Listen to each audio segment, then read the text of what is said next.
really to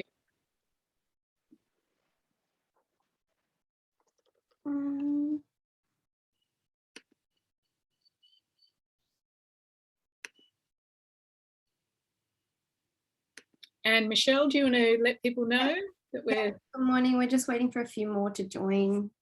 It's just off at midday.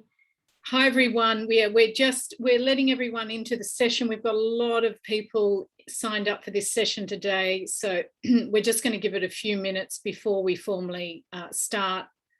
It's really fantastic to have such a great turnout for this session, and thank you for Spark Festival as well. But this is sort of a really exciting territory also for the studio. You know, we do work at this intersection of creative and cultural sectors and the digital technologies. So we're super excited to host this session. Just give it another minute or two. Yeah, we'll just keep going. We're still people are still coming in. And one thing to think about as we go through this session, just the format is we'll have a panel discussion and then we'll open it up to questions. So be ready to add questions into the chat as well. So maybe, Michelle, we should kick off because, we only have limited time. Good afternoon and welcome to the studio special event, The Rise of Crypto Art, presented as a part of Spark Festival. Today, we're joined by a panel of industry specialists to discuss the rise of crypto art, NFTs, non-fungible tokens, in arts, games, and beyond. This session will explore the opportunities for artists and creators with NFTs and how creatives can monetize their work using NFTs. Today, we're joined by Tim Lee, Chief Crypto Officer from Blue Ocean Studios, Marley Sheridan, a gallery creator from Verse NFT, Hannah Glass, Senior Associate from Kingwood and Mallesons, Japheth Penturi from All Your Little Faces, and moderating today, Chantal Abuchar from the studio. Before we get started, I would like to acknowledge and pay my respects to the traditional owners on the land on which we meet, the Gadigal people of the Eora Nation. Thank you, and I'll hand over to Chantal now. Thank you, Michelle, and welcome everyone to today's session. I'm really looking forward to this and learning everything about NFTs. To kick us off, I just would like to invite the panelists just to give us a little bit of insight into who you are and how you're working with NFTs. So Marley, over to you. Thanks, Chantal. Hi everyone, my name is Marley. I'm an artist and working curator for Verse NFT, an art space starting in Sydney. The aim of Verse really is to bring the embodied experience of NFTs and art represented as NFTs to the physical world. Thank you, Marley. And Japheth, thank you for joining us today, all the way from the Netherlands. It's really fantastic. All the way from the Netherlands. Yeah, it's fantastic to have you, and also to have that perspective, you know, from what's going on in Europe and what you're seeing in, you know, even though we're all connected through this digital world, and what's going on through there. So could you just do a quick introduction of yourself and your involvement in the NFT space? So I'm Jaap Venturi. I'm from the Netherlands. I'm an artist animator in NFT space since February. Run a club on Clubhouse, basically doing a lot of community building, which I think is really important in NFT space. And yeah, eager to share and learn. Thank you. And now we'll go to Tim Lee. So Tim Lee, I've known you for a long time. Give us a brief summary of who you are and what you're doing within the NFT space. Okay, I've been involved in the blockchain space since 2015. Written a book on the subject, which came out in 2016, been blessed to speak at conferences all over Southeast Asia, India, Dubai, North America, Europe, etc., etc. Delighted to have had that experience.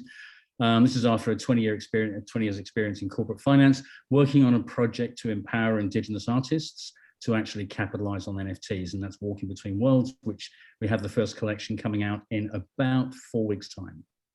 Fantastic, Tim. Thank you. And Hannah Glass, thank you so much for joining us today. Can you give us a little bit of brief background about who you are and how you're working in this NFT space? Thanks so much, Chantal. So, hi everyone, my name's Hannah Glass and I'm a senior associate at King & Wood Mallesons.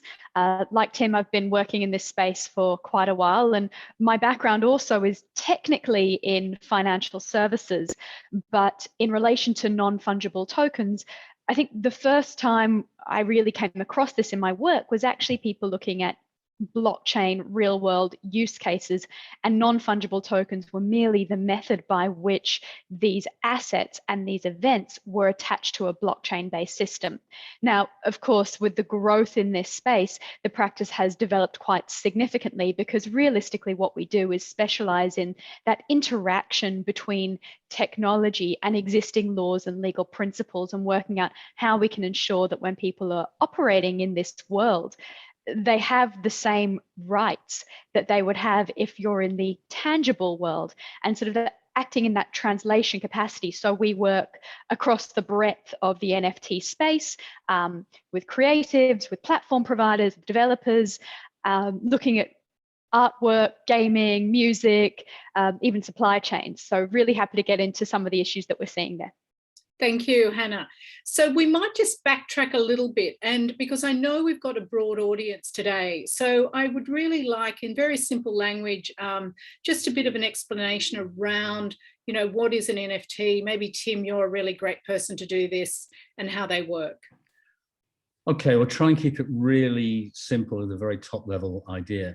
Basically, NFTs stand for non-fungible tokens. Don't worry about the technology. But what it enables is the authentication of a digital asset. So what that means is, if there's the image of Chantal right now, which we take a snapshot, we can generate a permanent record, which is locked to the blockchain as a permanent record that says, that is the photograph we've taken, and that belongs to Chantal. That's really essentially the essence of it. But what it means is that you can actually see the movement of the ownership of that digital asset, and that is the critical aspect to understand about NFTs. Thank you, Tim. So Marley, over to you now. As an artist and someone who's opening a gallery, I'm really interested in just learning a little bit about what you're seeing and with NFTs, and is there a certain type of art that's been created within the NFT space because of the fact that it's their digital assets? Yeah, definitely. I think right now we're witnessing quite a lot of new mediums using NFTs as the simplest form of sharing their files. Like Tim said, an NFT can hold or reference any type of any digital format, that being a 3D rendered file, an image, a video, a GIF, a piece of code, a piece of writing. And that being said, new media art of the same genres have really just jumped onto NFTs as a way to sell and reach a wider audience. Before NFTs, a really interesting use cases have been this idea of authorship and provenance when it comes to a digital media format. There were galleries in Europe, selling art pieces on very expensive tens of thousands of euros on CDs. And one story I heard was the owner of this CD actually damaged it in the viewing of this art piece so many times, and this owner went back to the artist and asked for another copy, and the artist said, no, actually this is the object, you're not getting another one. NFTs, I think Hannah can speak to this, but NFTs almost solve this idea of authorship and provenance, what you're actually buying when you get a new media format. With my gallery, our aim is to introduce NFTs to more traditional media, Chantal. So I think that what we're going to see in the future is painters, illustrators, performers using NFTs as another way to sell and share their art to a global audience. Thank you, Marley. So Japheth, is this what you're seeing happening in Europe, in the worlds that you're working in? In Europe, the biggest market I see is in the UK right now, which actually booming. Over here in the Netherlands is quite small, even though we've got some big artists as Don Diablo that did really well in this space. But it's starting to pick up, but not as fast as I see everywhere else around the world. In America, this is obviously really big, but with certain marketplaces coming into this space, for instance, Coinbase announcement that they will come into this space, I feel it will bring way more people, way more artists, and way more collectors in this space. Because right now we're talking about maybe 100,000 or thousands of artists and collectors, and it's hard for a lot of people to come into this space because of all the technical background and a lot of technical, how I say that, words that people kind of shy away from it. But with the accessibility of Coinbase, for instance, which is way more accessible for a lot of people coming into the NFT space, I feel that we're on the verge of an actual explode of artists coming in and collectors coming into this space. But over here in Europe, it mostly is in the UK right now. Yeah, and Thank you. other countries are slowly picking up. Thank you, Japheth. And Tim, so you're someone who's been working in, with blockchain technologies, with cryptocurrency for a long time.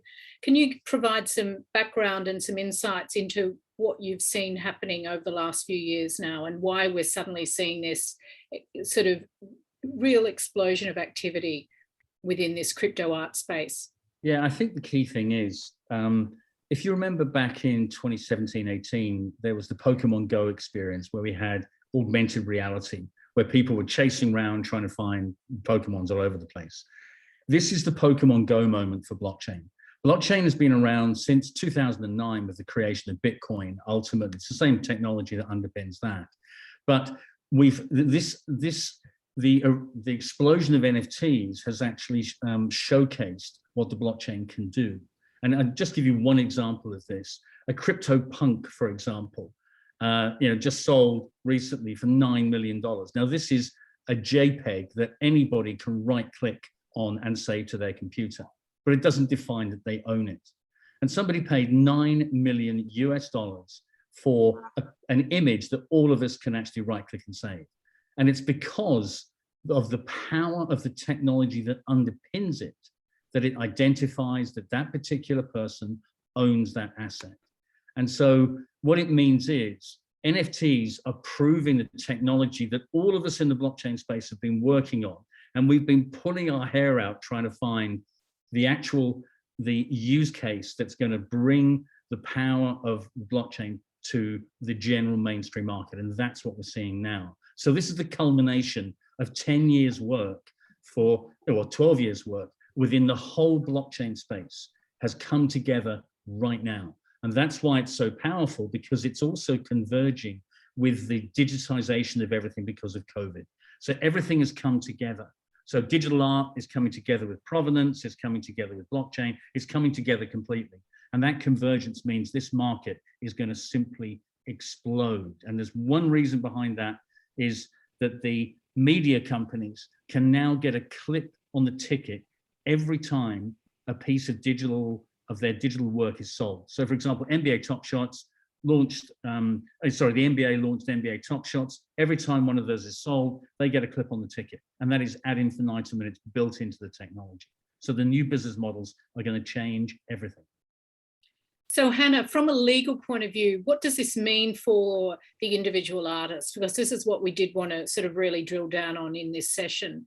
Can you just tell us what's going to be the benefit I'm an artist, for example, what is going to be the benefit? How can I monetize my work through NFTs? Well, I think the first thing to think about is, what do you actually want to provide someone with? So when we talk about something like the Bored Ape Yacht Club, Bored Ape Yacht Club, where what you're actually doing is providing someone with access to a JPEG and a record that says that they own that JPEG. Actually, you're given other rights in relation to that in terms of the displaying of it, and I think even to monetize it as the person who's acquired this. Now, not every time you buy an NFT will you actually receive those rights. And what we say when you actually got the right to monetize it is actually you've got copyright. You have a right to that. But as an artist, you don't have to provide that to someone. If you want to simply use this as a means of perhaps providing another way of distributing, say, your photographs or your paintings, an image that is taken of that, well, you can do that too. It really comes down to working out what do you want to provide someone with. On the monetization side, this whole idea of being able to receive a stream of revenue for each subsequent sale is a little bit more complex than simply saying, because it's an NFT, you can always receive a royalty, because there are a number of different royalties that will already exist in relation to a particular piece of artwork. Now, less so in a visual medium than perhaps in music, where there are a number of different royalties which will all still apply if what you're selling is actually the NFT. You can't suddenly get away with saying, oh, this is an NFT, I won't pay the publisher or I won't pay the lyricist. They have rights and you can't suddenly derogate from those because that's not the way that you've created this piece of artwork. So it's actually this combination of the two. On the other hand, you've also got to think about what does that mean contractually when you have a sale in the secondary market. And this will come out in the platform that you use, any representations that are made, and any contract that is actually entered into, not just with the original creator, but also with the person who has acquired this in that secondary market. So it's not just as simple as saying, I have an NFT, therefore I can more readily monetize my project. There is a lot that needs to go into it from a legal perspective. But on the other hand, having spoken to creators, and I'm sure Marley and Japheth can speak to this more than I can, this does curtail the speed with which artists are able to actually get their art out there to promote what you've created. And of course, if you've curtailed that timeline, then you have an ability to more readily monetize your work. Thanks, Hannah. I'm just wondering, Tim, is the explosion in NFTs also about the fact that it's a visual representation of the power of the blockchain as well? And this is the first time that people can really understand how they can monetize it, I suppose. I think that's the key thing. We have to look at what the technology can do that people need it to do. For example, with the Indigenous project that we're working with, for example, it's been a nightmare to identify ongoing royalties. And you often see a situation, for example, where people will visit, for example, the Northern Territory or something like that, buy a piece for $200, take it over to New York and sell it for $25,000, and the artist gets nothing more. So it's this whole legacy of being able to prove ownership and being able to prove the provenance of a particular piece, and to then implement royalties on an ongoing basis. I mean, just put it into context. Imagine every single painting that Van Gogh ever did. Imagine his family got a clip on the ticket. How wealthy would they be right now? He died penniless, right? That is what this technology does, and that is so powerful. Thank you, Tim. Look, we're getting a lot of questions coming in, so we might start working through some questions. Here's one from Connor Stack. How do you foresee NFTs adapting to a Pokemon Go type social game? That's a bit of a tricky question. I'm happy to run with something on gaming if you like. Sure. Gaming as a whole is going to be, this is going to be an even bigger explosion for NFTs, because around the world there are something like 2.5 billion gamers. It's insane the number of gamers that exist, and those are all digital. So now what we're getting is gaming actually heading towards what is known as the metaverse, like virtual reality and these types of areas. So you've got new models that are being created. There's an organization called Axie Infinity that has created a play to earn game.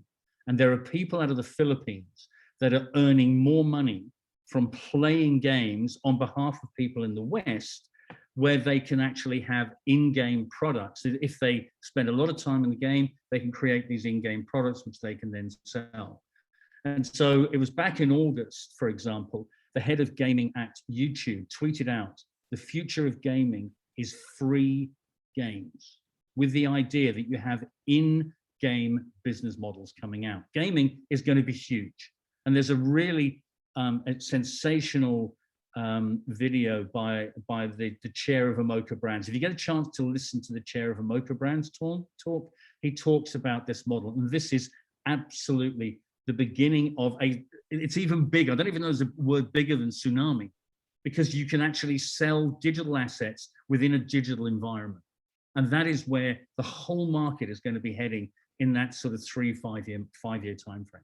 Yeah, which we have already, of course, you know, within games. I mean, that's, I suppose, this is sort of another layer of that. It's taking it to the next level. Yeah, absolutely.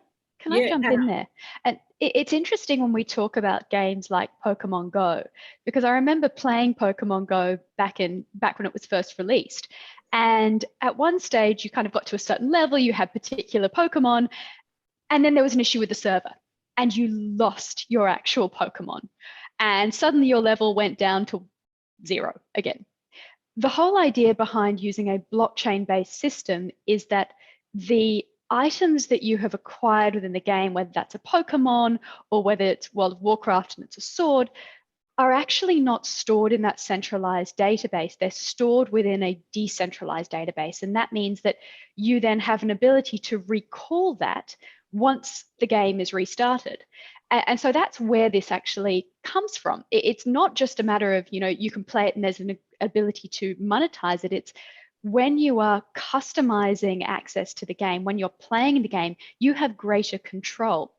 The other thing we talk about, and this comes down to, again, that underlying blockchain, is the interoperability. And so perhaps you may say, well, I've acquired this item in one particular game, which is built on a particular blockchain. But then because it's built on that same platform, you can transfer it into another game and changing the way that we interact. And that's how you end up with this whole world of the metaverse, because you're suddenly not confined to one particular game or platform. You're actually confined to the blockchain itself. Thank you, Marley. I was just going to find a point to that very quickly. Oh, sorry. I was just going to say Steam have banned blockchain NFT games as of 2 days ago, which is always indicative that they are absolutely worried beyond compare. Because, and why is that, Tim? Because they can't monetize? Yes, because their model is always about the rent-seeking model where they take the slice out of the model. And NFTs and gaming are decentralized, so nobody actually owns it, only the community owns it. So they are absolutely petrified. Sorry, I just wanted to bring that in. Didn't mean to cut you off, Marley. I do apologize. No problem. I think that jumping on from both of what you've said, like another reason why Pokemon Go was I think so widely accepted and enjoyed was this this amazing merging of augmented reality and game space. And I think it really was like a precursor to what our lives are right now. Like we live in such an age of the age of the individual, the age of emotional capitalism. Like everything around us has inherent value, much like it does in a game. And this sense of game space is moving into our physical world just as much as we are moving into the metaverse, that is like the online digital world. These two ideas are colliding. And I think what the blockchain and cryptocurrency does and NFTs do is they show you that inherent value, much like kind of in the same vein, what my gallery is trying to do is showing that we are able to record physical assets artworks onto the blockchain and store that value, much like you would just go through a third party to purchase an art piece. You are now able to do that directly with an artist or directly as you approach the art. And this allows you more control in your immediate day-to-day life. And like Hannah said, the interoperability of those assets that you collect, the art pieces, the game assets, they all are collated into one universal system. You're able to access that at a readily accessible pace and in a really easy kind of format as well. So it's almost like the homogenizing of your value and the bringing together, the crossing to both worlds, the online world and the physical. Thank you, Marley. I'm just going to try and get through, so we've got quite a few questions coming through. Any advice to new users entering into the digital world? Japheth, maybe you could speak to that? Well, don't do what I did, is just go in head first and just see where it goes. I would definitely say read into what NFTs are, ask questions to artists, to collectors, ask questions in spaces on Twitter, Clubhouse, and get to know what this space is about before you really enter the space. Because yeah, like I said, I went in head first and I made so many mistakes, and so many mistakes have been made before me. So for me, the best advice is to really ask the questions and yeah, try and get to know the people that made these mistakes before, and then yeah, learn from them. That's the main thing that I would say.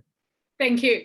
And there was another one around startups and opportunities for NFTs. So we've really covered that off. Here's a question from Richard. What is the true utility of an NFT with art? Right now, this looks more to do with buyers speculating on a rapid increase in price of the NFT, like the crypto rush. Is this sustainable over the long term? Who would like to answer that? I can cover that off if you like. I mean, we had a Clubhouse session last night where we were talking about the balance between is this a money grab, or is this the great renaissance in terms of new artists coming through? There is a massive money grab that's going on. There's no question about it from a number of different areas. But it is the power of defining ownership that is just something that is just incredible as a power structure. Yeah, for artists, for collectors, for investors, you know, all those types of people have got something right now that they can say, I own this. Here is my ownership. Here is the provable ownership, and this is where it's come from. Indeed, if you go onto OpenSea, which is the largest marketplace in the market at the moment, it's about 92% of the market or so, you can actually see the prices at which previous pieces were sold. You can click on the person who actually bought it, and you can go and see their collection. And so what it means is you've got transparency of data. And if you're looking at anything from a business perspective, all decisions are now being driven by data. And for the first time, we are seeing complete transparency in the art market.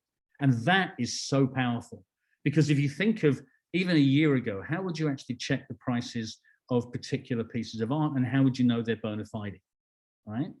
When you've actually got something that's a digital asset that's on a digital blockchain that confirms this particular piece was sold at that particular time for that amount of money, that is incredibly powerful. So, you know, in answer to Richard's comment about, yes, is there a money grab? Yes, there is in certain aspects. But the reality of the art market is you need finance to make it work. You know, it's called the art industry or the art business for a reason. But if you can actually encompass and expand the market for artists, we will see a new renaissance in art. And if you just, I did some research on this in the weekend. The renaissance back in the medieval times came very soon after the Black Death. And I just wonder if that's a coincidence, right? In terms of, we're all sort of exploring much deeper things, I think, since we've had this situation occur. So I don't know. I think it's more than a money grab. I think we're going to see the new renaissance, in my opinion. Thank you, Tim. Hannah, this is maybe a question for you. Someone's asking, how would an artist choose to register their original ownership of an artwork? Or sorry, I think it's would.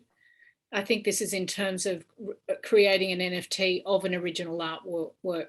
Can you walk us through what they might do? So I think this question is around, and there's another question around this as well. So original artwork, you want it to be an NFT. Can you just talk us through that process pretty quickly? Sure. So there are a couple of things. I mean, the first and simplest one is the same way that you may produce an original artwork, but you are able to reproduce prints of that. Your NFT could simply be an NFT print, but it's a JPEG. So in the same way that you would have an image rendered of that physical artwork and then printed by a third party, you would also then take that image and have it minted as an NFT by a third party and then sold in that same way. Every time you sold it, what would then happen is that record would be entered into on whichever blockchain this has actually been minted on. And that record, which is what Tim was saying, the authentication, will say who created this, when it was created, who it was provided to. And we'll probably have some of the details around that original artwork, but it won't be the original artwork itself. On the other hand, you could say, well, what I want to do is actually provide someone with a non-fungible token, which perhaps is the non-fungible token and the physical artwork. Now, then what you'd say is at the time of selling this non-fungible token, what you're actually doing and what you're saying that you're doing is providing the NFT and will provide the physical artwork. The same way that you may say, I'm providing you with a painting and also the record of sale from an auction house or a catalog. Again, it's just the NFT then is a means of authenticating that actual purchase. And the same thing would happen in relation to ownership of the artwork itself. Then you go to the next stage, which is something that artists such as Damien Hirst have actually been doing, which is saying you can purchase this NFT and then you have a year to say, actually, I either want the NFT, so that digital record with the JPEG, or I want the physical piece of artwork. And whichever one you want, you've got a year to choose, and the other one will be destroyed at the end of that year. Now, this again, it's completely up to the artist what you want to do, but it's that combination of what have you actually decided you want to sell to someone else? Do you want to provide them with simply that record, or do you want to provide them with the physical artwork, or do you want to provide them with both? And the other thing that's probably important to consider is if you are providing someone with a physical artwork, which has already changed hands multiple times or was created in the past, and then you want to provide an NFT, the record of the NFT will only be as up to date as the date that you have created or minted that NFT. It won't include all of the information from the past 5 or 10 years in relation to that artwork. Now, it doesn't mean to say that you can't do that, but what it does mean is that the NFT record will say that the date it was created is the date of the creation of that NFT, not the artwork. Wow, there's a lot. Marley, did you have something to add there? Yeah, I was actually, I guess for the sake of everyone on this chat as well, Hannah, like if you were to stipulate the terms of use or like either keeping a physical piece or only keeping an NFT, do you know where you would put that in the kind of bundle of buying an NFT or selling an NFT? Great question. So it will be in a number of different places. One of them is if you're on a platform such as OpenSea, there'll be a description of the actual NFT that's being created or minted. And that will tell you what you have. Most of the time, that really just provides you with the JPEG itself, unless there's a statement that says you have received something else. The other place you'll also look to are the terms and conditions that you'll actually click I accept at the time of creating that. There'll also be terms and conditions which you as an artist would have agreed to when you signed up to the platform. And all three of these together will set out where those rights are. Other platforms such as Super Rare, which have been used in the luxury goods space, actually provide much more complex rights. So I believe there was several NFTs that were created for Dolce & Gabbana recently, and they provided rights to an NFT, a physical item. I think in one or two of the cases, the ability to fly to Italy to actually have that item then created for you. So it wasn't just a matter of saying, here is the particular garment. It's, we will make this to your measurements and we will fit you. All of that was set out on the terms of the actual page on Super Rare. And then because you've actually said and made a representation that this is what you're buying when you get the NFT, then you as the purchaser have actually bought all of this together. So this is, it's fascinating territory. The NFT can exist just as a digital token, but it can also represent something real and in the physical world that could be, you know, a piece of artwork or an action. There's a few questions we've got coming through on the potential damage to the environment that comes with NFTs, i.e. in terms of the computation needed for the blockchain. Tim, I'm going to throw that to you. Okay, I mean, it's a very valid argument but it's been more sort of drawing as clickbait, to be honest, than anything else. I mean, yes, there is the cost of electricity of producing, but when you compare to the amount of electricity that are produced for ATMs and for other areas of the banking sector, it pales. Yeah, it's significantly less than that.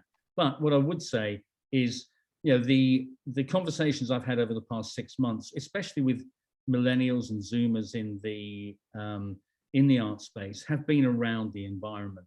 And it's more conversation. I've had more conversations around the environment in the past 6 months than I've had since in the 6 years I've been involved in the space.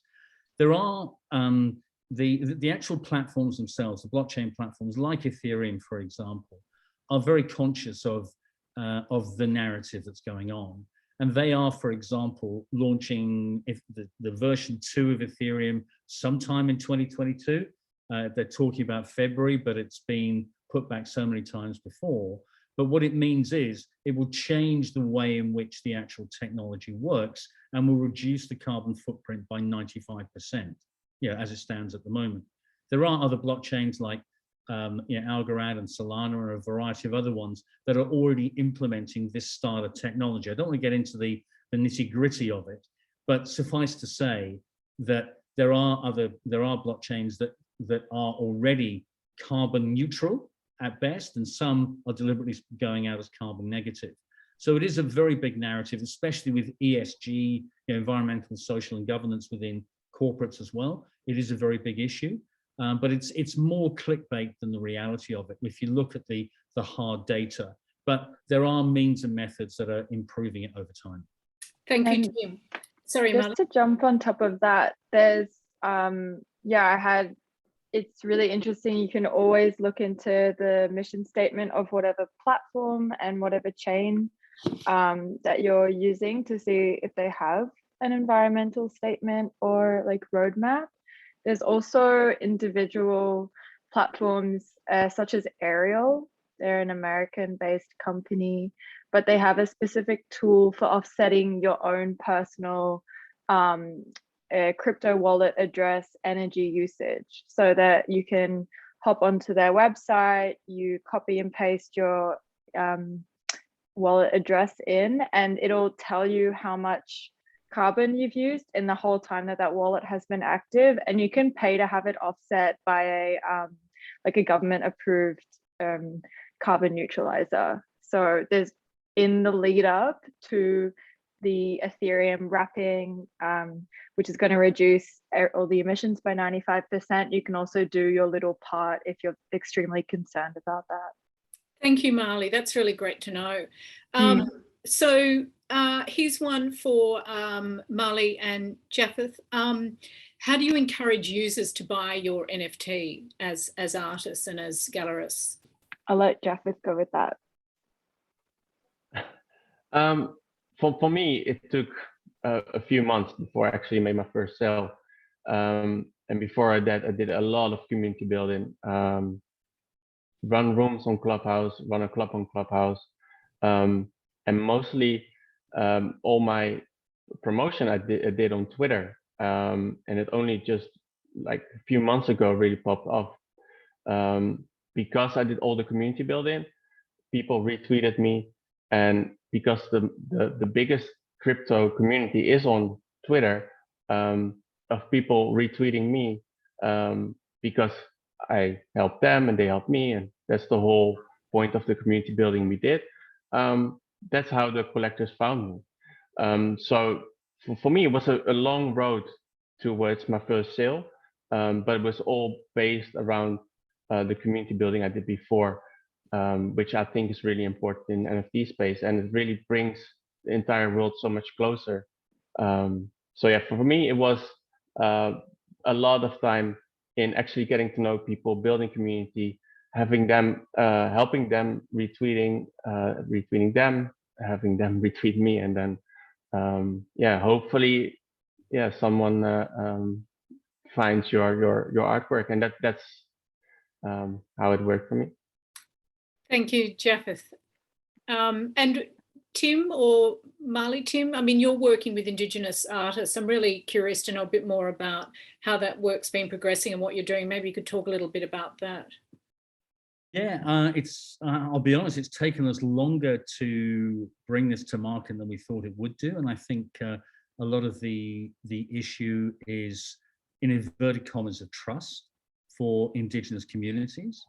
And the blockchain provides a different layer of trust. It takes out that layer, that layer of trust. But you know, we've just appointed a chair to the project who's an amazing Aboriginal and Torres Strait Islander who specializes in health and well-being for Indigenous parties globally. And she's a specialist in Indigenous suicide. And she's worked with the Inuits in Canada, with the Indigenous population out of the Finland. Incredible woman. And so, you know, a lot of the issues have been really related to trust as an important area of what's going on. And in terms of the Indigenous community as a whole, they do tend to suffer, and this is globally, from a digital divide. In terms of, you know, we're very lucky in the West that we all have, you know, we're all across what technology does, how it works, et cetera, et cetera. In Indigenous communities across the globe, and we're ultimately looking globally, they don't have the luxury of that.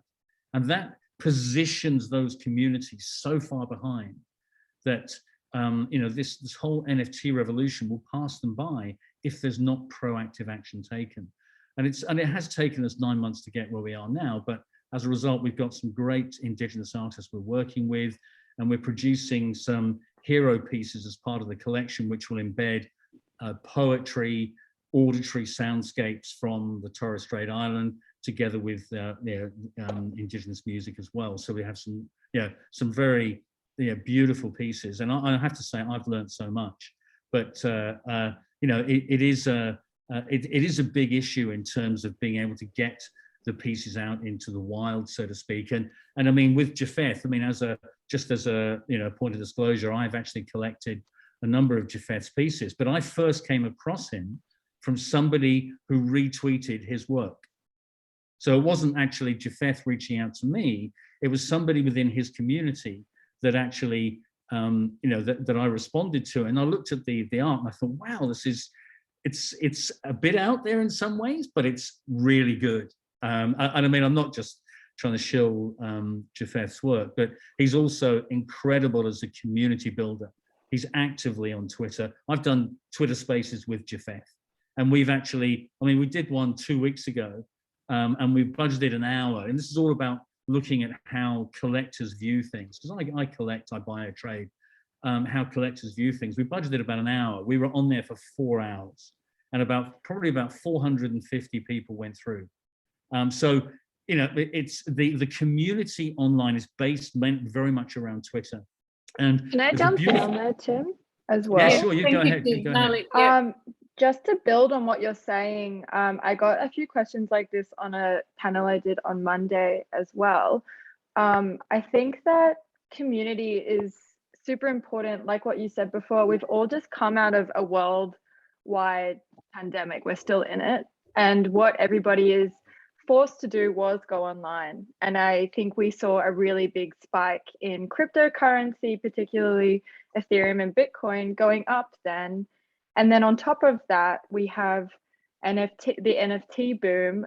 And what people really wanted and what people really do want, I think at the core of everything is connection and community. And I think in my understanding, that's where the importance of Twitter, like you're saying, and Clubhouse has come into solidifying community. People aren't going to blindly invest in something unless they have an emotional attachment to it. And that's where community and trust and the beauty of understanding an artist and their practice comes in.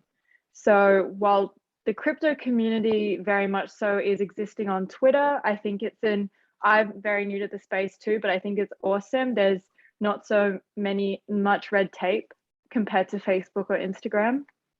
And I think that wherever you may be, if it is on Twitter, maybe it's just a drop page and a link to your website, but to have an essence in that space where people can look you up or tag you is perfect. But I think the three main pillars to selling an NFT are ongoing connection to your community, wherever that may be on the internet. And probably on the internet is a good idea if you want to reach a global audience. The other thing would be authenticity. Like, is it your work? Is it a one of one? Is it represented on the blockchain? And then, like, to me, the third point is added value. Like, are you going to sell an NFT and then drop off the face of the earth? Hence, everybody feels a bit abandoned in investing in you.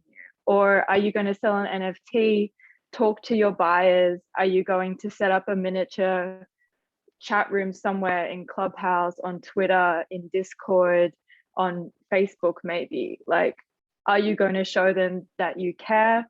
And are you going to create another piece? Like, is this going to be a series? Is there a story to it? I think it's, for me personally, that's what I look for. I think that's what traditional art has always been.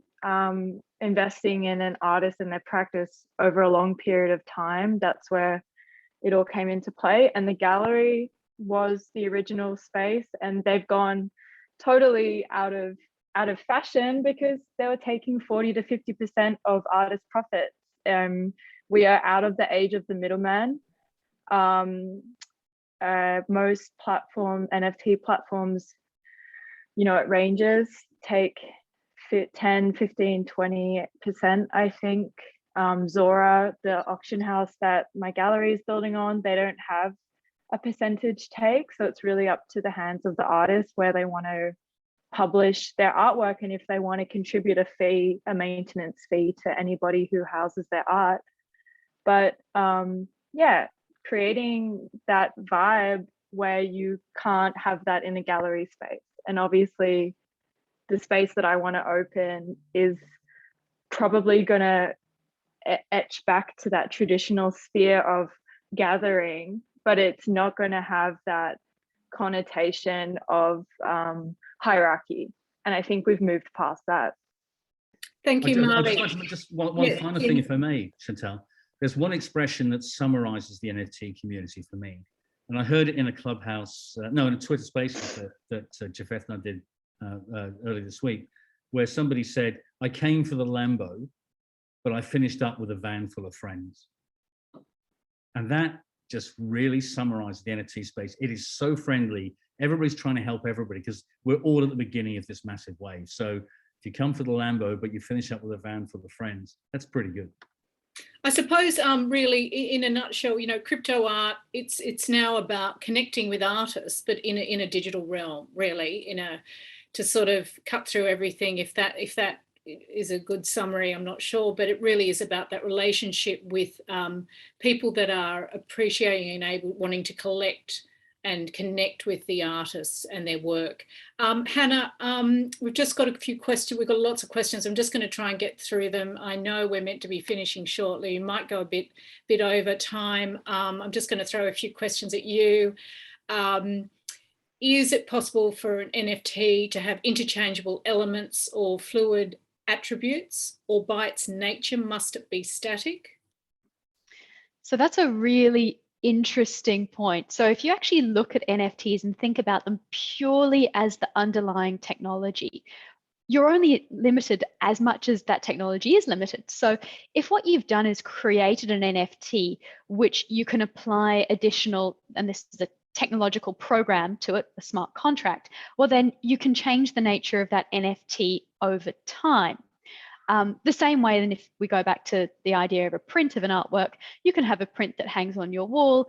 And if you take a permanent marker to it, you can change that print. Now, whether or not you can sell that on going forward is another matter entirely.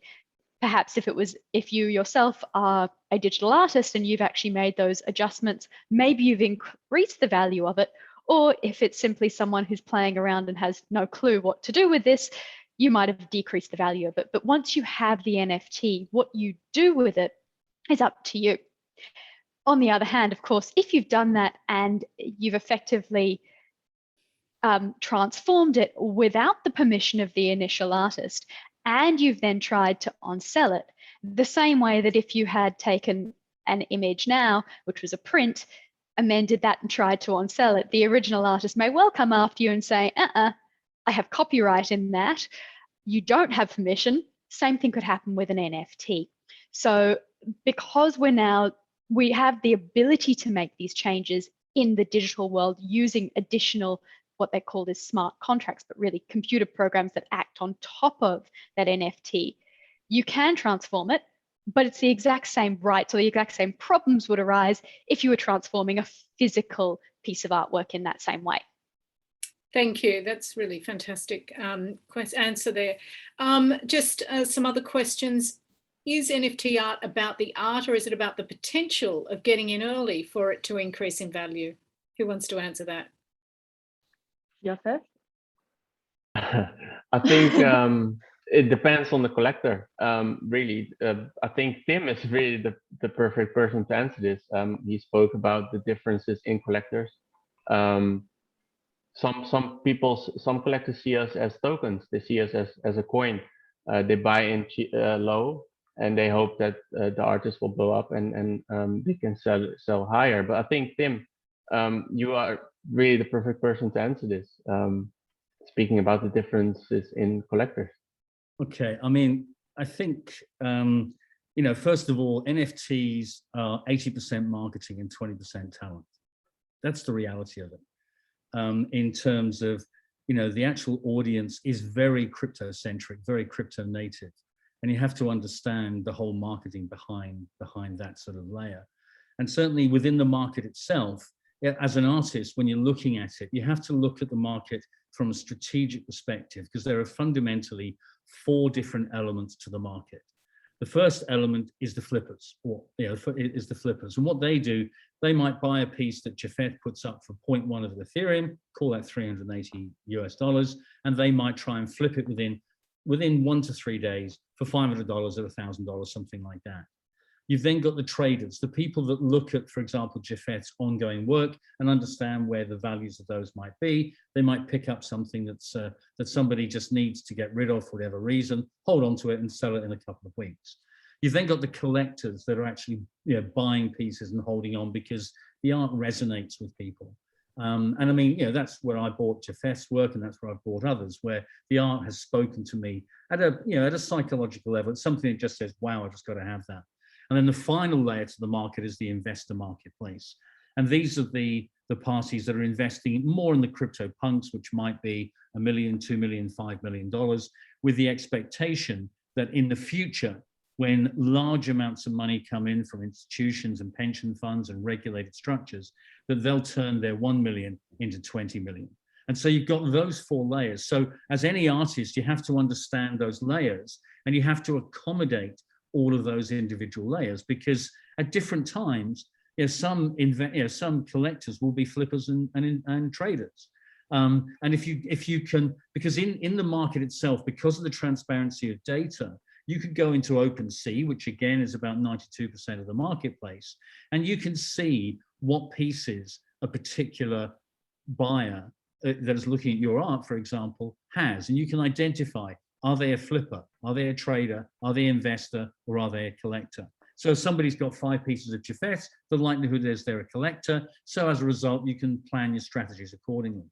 So the transparency of data is such a powerful tool to actually look at your whole investment buying and collecting strategies. And it's also important that any artist has to engage flippers. Flippers give a secondary layer to the market. And because of the ability for the artist to get a clip on the ticket of royalties of every single transaction, every time a piece of art sells, they get a clip on the ticket. So it adds that foundational layer. So it's a fascinating market. It really is. And just the sheer volume of data and the transparency of that data all comes about because of the blockchain. Thank you. I mean, it certainly is exciting times for artists to be able to monetize work. So just because we do have a lot of artists in this session, we've got some questions coming through around just back to basics. Can someone please answer this? Can you please explain the steps I would take as a painter to apply this technology to my work? And at the moment, I upload an image to Instagram and I sell a one-off painting in this way. Who'd like to answer that, Marley? Yeah, definitely. I have a similar practice to you, actually. And I think that's why I became interested in NFTs in the first place. My passion is illustration. So I've been selling illustration and that just organically amassing quite an audience for it online. And I never repeat the same thing twice. And that's where the overlap with NFTs came in. I think you can do this multiple ways. This most simplest would be either if you have a high resolution or a basic camera, some kind of digital camera that will capture the details in your painting, or getting it professionally photographed. Either way, I would take the digital file, the JPEG, and then choose your platform that you want to sell it on. We've mentioned OpenSea before. I would say that's like the ocean, very aptly named, of NFTs. You can choose other platforms.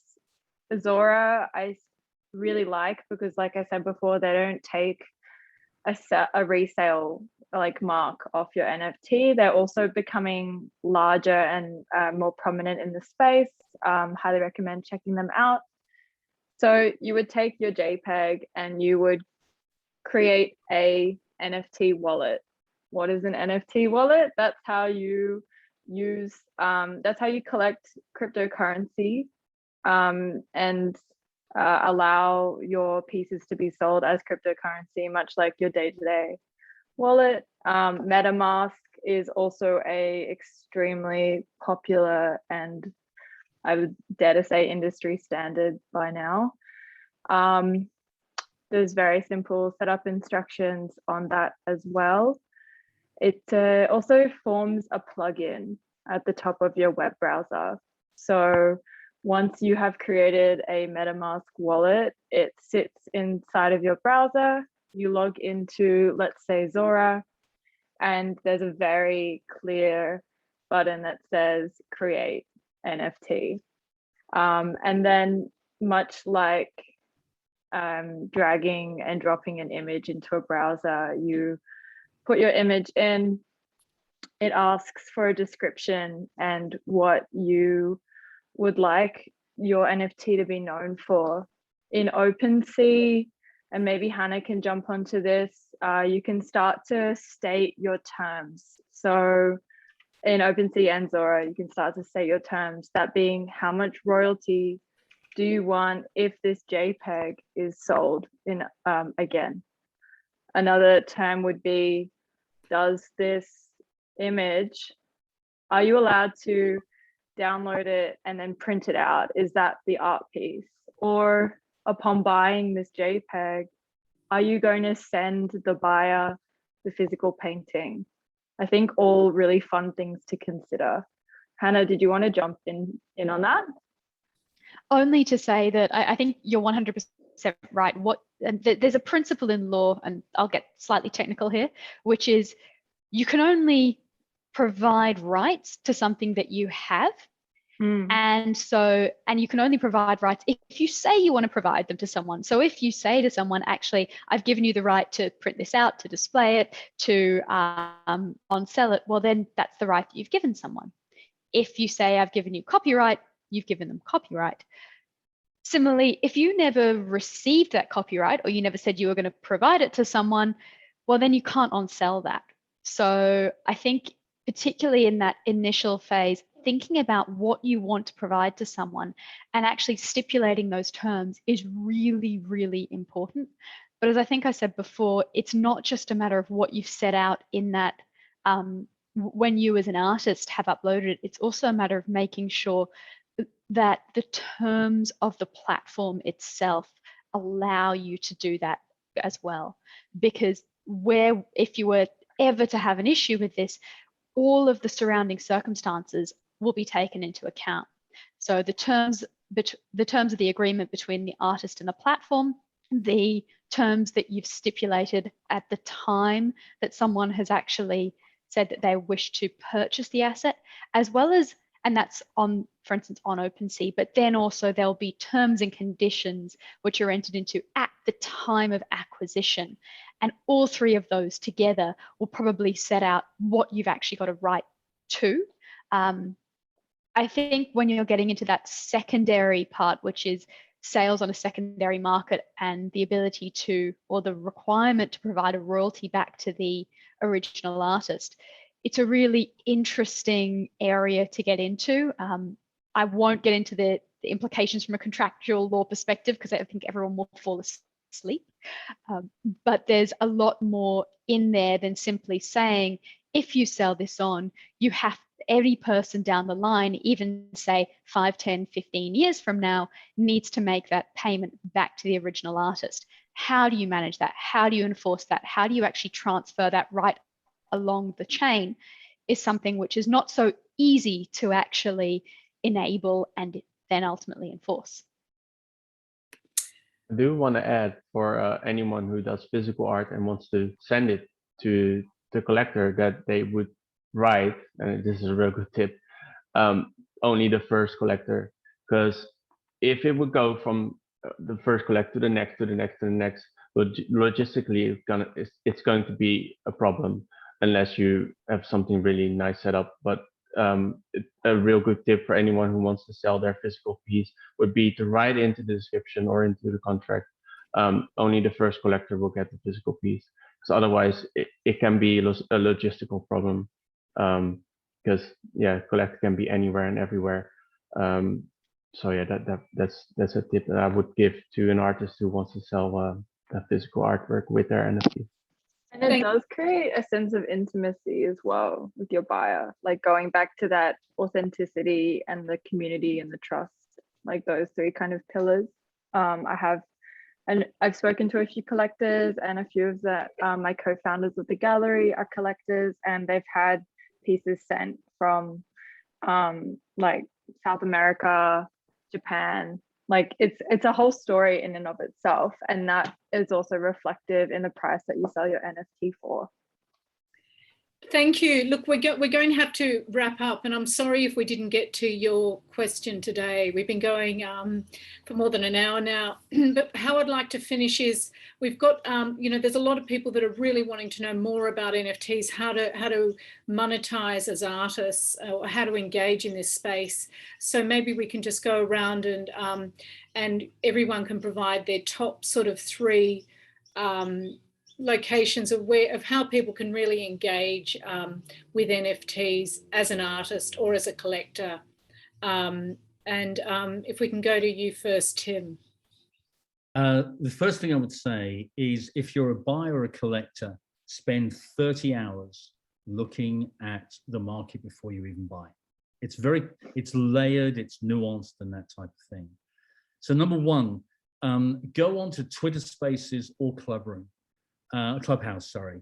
Those two platforms regularly host NFT discussions. Now, some of them will be trying to shill their work, and some will be a bit of a pain, but you'll gradually gravitate towards the rooms and clubhouses that are bona fide. I mean, we did a clubhouse last night, Australian time, which we're going to be repeating for the next 3 Tuesdays.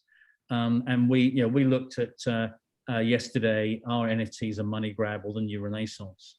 But if you go onto YouTube, there are some very good commentators. There's one out of Melbourne called DCL Blogger. He's got a very good YouTube channel. He talks every morning. He talks a lot about the profile projects rather than necessarily artists per se. There's a guy called Elliot Trades, which is a YouTube channel that has a thing called NFT Tuesday. Now that's US time, but again, he's a good commentator on the space. So, I mean, you know, the best thing is just go onto YouTube, try those first two. I can put a quick link to them in the chat. In the notes when everybody else is talking. So yeah, but it is about, you've got to be able to just have your BS detector on. There's a lot of people trying to hype stuff. There's a lot of people trying to sell you stuff, and there's a great lack of education around the space. So try those two to begin with, is what I would say. And Harley, from your perspective as an artist, you know, if an artist wanted to educate themselves more on how to monetize their artwork, where would they go to educate, to learn more about how to do this? I think that there's not one way. I personally, I love reading blogs. I love reading artist interviews.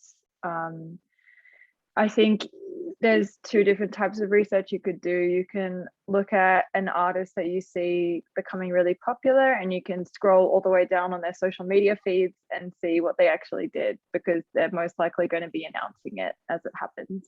So a really interesting case study is the World of Women project.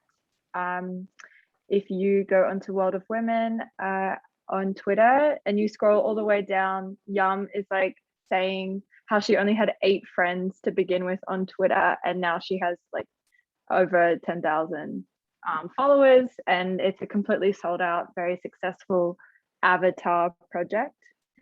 Foundation on their Instagram, Zora, they both have blog spaces that interview artists. And I think from what I've gathered, qualitative research wise in speaking with collectors, is much like a collector in the real world, they're looking for authenticity, they're buying what they like.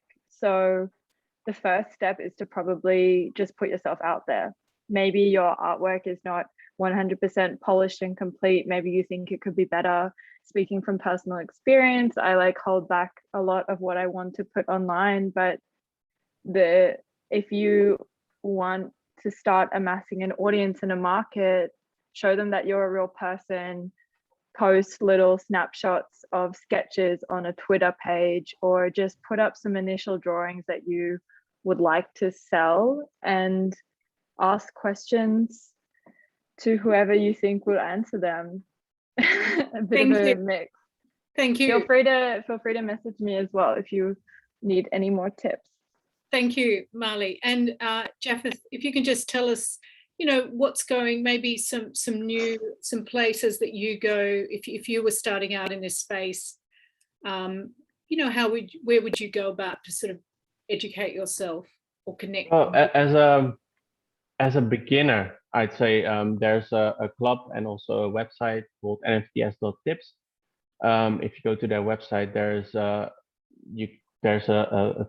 tab. I think if you go and you can click on I'm a beginner, and they just walk through their videos now on YouTube, and they walk you through everything you need to know as a beginner.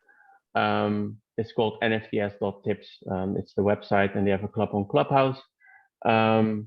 Myself, I have a club on Clubhouse called NFTs Good Vibes. You can ask everything there. It goes popcorn style, and basically what Marley said, to just, and also what Tim said, just ask all your questions, because like we can't know everything. Like, I don't know how long you're in the space, but you don't know everything. The space moves so quick and and evolves so quick. It's hard to keep up, and there's always someone that knows. And if there isn't someone that knows, there probably is someone that knows someone that knows. So just ask questions, reach out to people in the DMs, but I'd say Twitter Spaces, because you can do it through audio, or Clubhouse, you can ask people there also through audio. And I feel that is definitely, for me, was the place where I learned the most. And like I said again, NFTs.tips. If you're a beginner, it's a good website to start and just see to learn and see everything that's there. Thank you, Japheth. And Hannah, we'll end with you. So Hannah, an artist, you know, from any sort of final words of wisdom from a legal perspective for an artist who's going to be dipping their toe in the water of this space? I think the first thing to think about is, what do you want to actually provide someone when you're selling a non-fungible token? Because realistically, you're not selling them an NFT, you're not selling them a token, you're actually selling them a right to display it, a right to on-sell it, a right to monetize that in one way or another. So you need to think about up front, what are you actually giving someone? And how do you want to provide that? So think through what you're doing first, then start looking at the platforms that are out there, investigate what's going on, speak to people like Marley who are well versed in using those platforms and understand the gallery space, engage on places like Twitter to see what people are talking about, what they're publishing about, what those platforms say as well. Think about the actual blockchain that is being used, because if you want your image to be able to be held for 10, 15, 20 years into the future, if that blockchain is no longer around, your creation will, from the NFT perspective, will no longer be around. So think about that technological aspect. And if you really want to delve into some of the legal details, we've got a great guide about everything you basically wanted to know and were too afraid to ask about NFTs and the law. Really happy to talk to you, but really think about it, because you are an artist first, and ultimately what will be the benefit and what is the opportunity here is the ability to actually get your art out there to more people. So you want to make sure that that is front of mind, as opposed to what the technology is. The technology is simply enabling you to be able to create and provide this to the world. Thank you, Hannah. Thank you. That was really a fantastic way to end. And I was just going to say one quick thing, Chantal, if I may. Japheth and I, for the past, every fortnight, do a session on a Friday night. Okay. And it's coming up this Friday. And we've just texted each other to say we're going to run it. So what we'll do, we'll put a Twitter, I think, I don't know if Japheth's already done it. He's normally very, very efficient, much more efficient than me. But we'll invite everybody else. If Marley and Hannah are around, it typically starts quite late on the Friday night Australian time, about 9 o'clock. But that coincides with a sensible time for Japheth, and also captures some of the States at the same time. So we'll put that up. In fact, there it goes. It's just gone into the chat. So we're organising that for Friday, and I'm just going to click on that just to double check the local time. So I'm just trying to. We've just done this. I can still change the time though. Oh yeah, no. So it's 9 o'clock Aussie time on Friday night, which may not be easy for everybody. But if Marley and Hannah and Chantal, if you're around, please do come and join in the Twitter Spaces. The last one, we did go on for 4 hours, but that was exceptional because there was just so much engagement. It's not the intention, because it's finishing at sort of 1:30 in the morning is not always that easy. But I will actually say one little thing. I think right now, I mean, Japheth is actually, it's at what time? Is it 3:15, Japheth? At 4:15. Oh, ¼ wow. in the morning. All right. So I didn't want to say beforehand. So I just wanted to say, give Japheth a big shout out for coming on today. Thank you. Because it's 4:45 in the morning, and he only got asked literally because we had a cancellation, unfortunately. Yeah. But I just wanted to give a big shout out to Japheth because he's such a strong communicator in the industry, and I would say absolutely connect with Japheth on Twitter. This is a testament to this guy as an artist and as a human being. So please do come and join us on Friday. We'll answer any questions. I mean, it's designed when people want to understand what collectors think and that type of thing, but we'll absolutely answer as many questions as we can. Thank you, Tim. And just everyone, this session is recorded. It'll be on the studio's YouTube channel, which you can find on the homepage of the studio down the bottom in the footer, thestudio.org.au. The other thing to say is the session will be this Friday, Australian Eastern Standard Time. We're now in daylight savings time, so that's Sydney time, because of course we're reaching a global audience and we're reaching a national audience. Just a big thank you once again to all the panelists. It's been really a fantastic session today, and we might have to do a sort of another session on this, because it's been such a rich and evolving area, which artists, I think, can really engage with to provide a real income and to monetize their work in a real way. So, and I'd like to thank Chantal for setting this up as well. I mean, she heads up the studio, which is the Creative Tech Hub in Sydney, where it's got a green screen studio and a podcast studio, and you've got Chantal running it, who's got a wealth of experience in this space. But I just want to say thank you for coordinating and setting this up as well. Actually, I've got one last plug, which is the Studio Founders Program. Applications close this Sunday. This program is supported by Copyright Agency and Dolby and Invest Hong Kong, as well as the Australian government. It's a fantastic, intensive 7-week program for anyone, no matter what type of startup you have. Though, of course, we do specialise in what we call transformative communications and across the creative industries, but we have had about 4 cohorts now, but startups in the studio over the last 3 years have raised $88 million. So you get to connect into an extraordinary community, which extends beyond the studio and the Startup Hub, and is a national and global community. And for the first time, we're able to offer this program nationally. So I encourage anyone who's really interested to apply. Again, everything's on the website. Just look under programs and please apply. Okay, bye everyone, and thank you again, Jeff. Enjoy your sleep, and thanks so much. Okay, bye. Thanks, guys. Bye-bye. Thanks a lot. See you. Thanks.